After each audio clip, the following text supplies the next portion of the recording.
खुशबू अख्तर और आप देख रहे हैं पल पल न्यूज। दोस्तों, फिलिस्तीन और इजराइल की जंग को पूरी दुनिया टकटकी लगाए देख रही है। हर कोई ये देखना चाहता है कि फिलिस्तीन के साथ कौन सा देश आकर खड़ा होता है या नहीं होता। इस पर भी सबकी नजरें टिकी हुई हैं और इजराइल को पाल पोस के बड़ा करने में अगर किसी का हाथ है तो वो अमेरिका का हाथ है, ये हर कोई जानता है। लेकिन इस वक्त इजराइल और अमेरिका के लिए सबसे बुरी खबर ये आ रही है कि अमेरिका के सबसे बड़े दुश्मन यानी रूस और चीन ने फिलिस्तीन का साथ दे दिया है। दोस्तों, जी हाँ दोस्तों, अभी की बड़ी खबर ये सामने आ रही है कि चीन और रूस फिलिस्तीन के साथ आकर खड़े हो गए हैं और लगातार जो इजराइल मार रहा है कहने वाला मीडिया अब ये कहने को पूरी तरीके से मजबूर हो गया है कि लेबनान, सीरिया और तमाम तरीके से जब इजराइल पर ताबड़तोड़ हमले हो रहे हैं तो इस बात को भी साफ कर दिया गया है कि अब हारा ना हो इजराइल, लेकिन पूरी तरीके से कमजोर जरूर हुआ है। दोस्तों,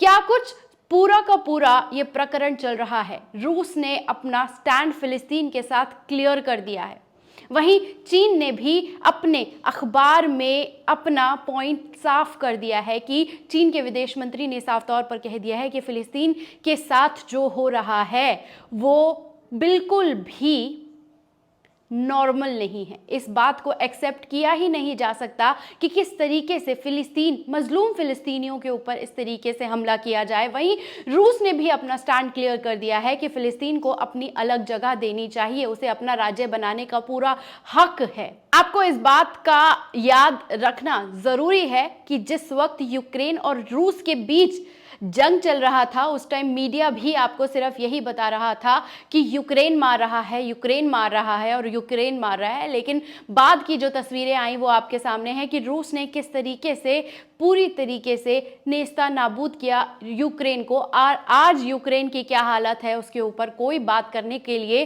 तैयार नहीं है और उसी तरीके के हालात हर कोई इजराइल और फिलिस्तीन के बीच देखना चाहते हैं। और यूएन के ऊपर भी जब हमला हुआ, इजराइल के जो जगह है वहां पर उसके ऊपर हमला किया गया तो वहां पर कोई नहीं था। 5 लाख लोगों को निकाल लिया गया और लगातार इजराइल पर हमले बढ़ते ही जा रहे हैं। और अब तो यूएन ने भी इस बात को क्लियर कर दिया है कि वो असफल हो चुका है जंग को रोकने के लिए। दोस्तों, उसने ये भी कह दिया है कि वो पूरी तरीके से असफल है इस जंग को रोकने के लिए। उसने कहा कि हमने कोशिश की कि ये जंग रुक जाए, मासूमों का खून ना बहे, लेकिन वो पूरी तरीके से यूक्रेन और रूस की तरह इजराइल और फिलिस्तीन को भी रोकने में असफल हो चुका है। और इसी के बीच कई सारे ऐसे पहलू हैं जिस पर बात होना ज़रूरी है, जिन पर बात नहीं की जा रही है। मीडिया से वो सारे के सारे फैक्ट्स एंड फिगर्स को गायब कर दिया गया और सिर्फ यही दिखाया जा रहा है कि इजराइल मार रहा है,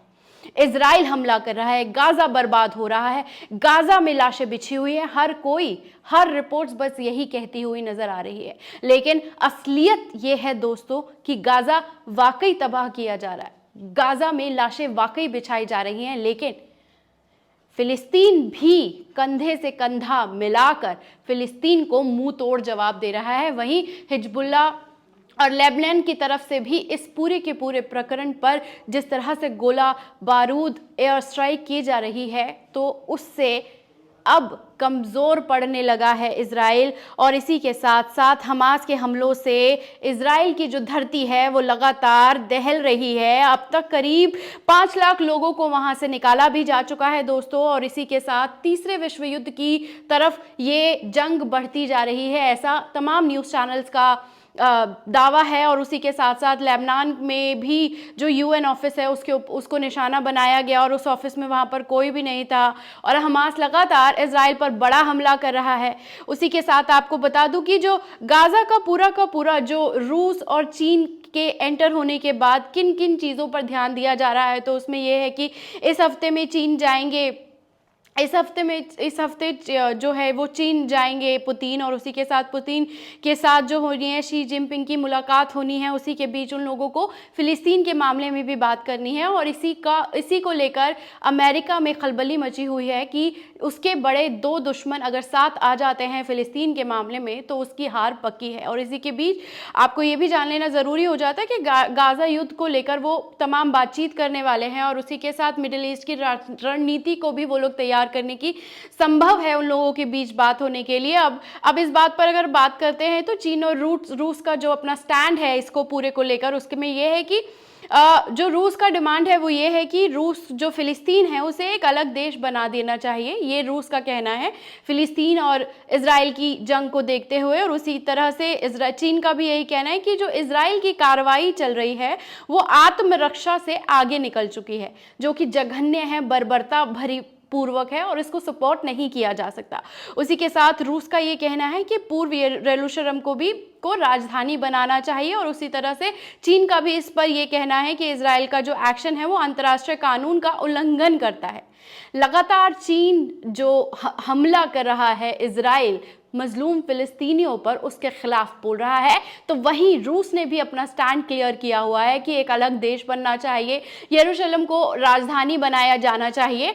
इसी को लेकर रूस और चीन ने अपना पूरा का पूरा स्टैंड क्लियर किया है, और ये इंडिकेट करता है कि जो यूएस के खिलाफ जो अपना एक पूरा का पूरा एक गुट है, वो गाज़ा में जो ईरान है, रूस है, चीन है, अगर साथ आ जाते हैं तो कहीं ना कहीं अमेरिका कमज़ोर पड़ेगा। अमेरिका का कमज़ोर पड़ने का सीधा तौर पर जो असर जाएगा वो इजराइल पर जाएगा, और हम बार बार अपनी हर रिपोर्ट्स में बता रहे हैं दोस्तों कि इजराइल कमज़ोर हो रहा है। इजराइल लगातार उसके हथियारों का जो स्टॉक है वो ख़त्म होता जा रहा है। और तो और आपको ये जानकर हैरानी होगी कि हमास है, आपका लेबनान है, ये तमाम जो लोग हैं उनके पास उनके हथियारों का जो स्टॉक है धीरे धीरे उन तक पहुंच रहा है। इसी की वजह से करीब 10 दिन तक ये जंग लगातार चल पाई है।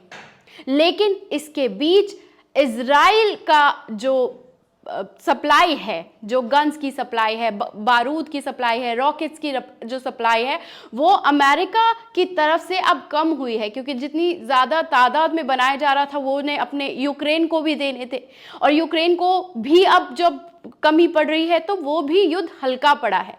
इसका मतलब ये साफ है कि अगर अमेरिका की गोला बारूद और इंसानों को मारने की जो पूरा का पूरा प्रकरण अगर रुक जाता है तो इस देश में शांति आ जाएगी, ये दुनिया खुशहाल हो जाएगी। लेकिन अपना धंधा चलाने के लिए मुल्कों को उस्काओ, उन्हें लड़ाओ, मासूमों को मारो और अपना धंधा चलाओ। इसी बात को लेकर रूस और चीन ने अपनी भी लाइन क्लियर कर दी है कि अब फिलिस्तीन को एक अलग देश बनना चाहिए, और जो इजराइल कर रहा है वो नॉर्मल बिल्कुल नहीं है। कैसी लगी ये रिपोर्ट कमेंट बॉक्स में आकर अपनी राय देना ना भूलिएगा। शुक्रिया।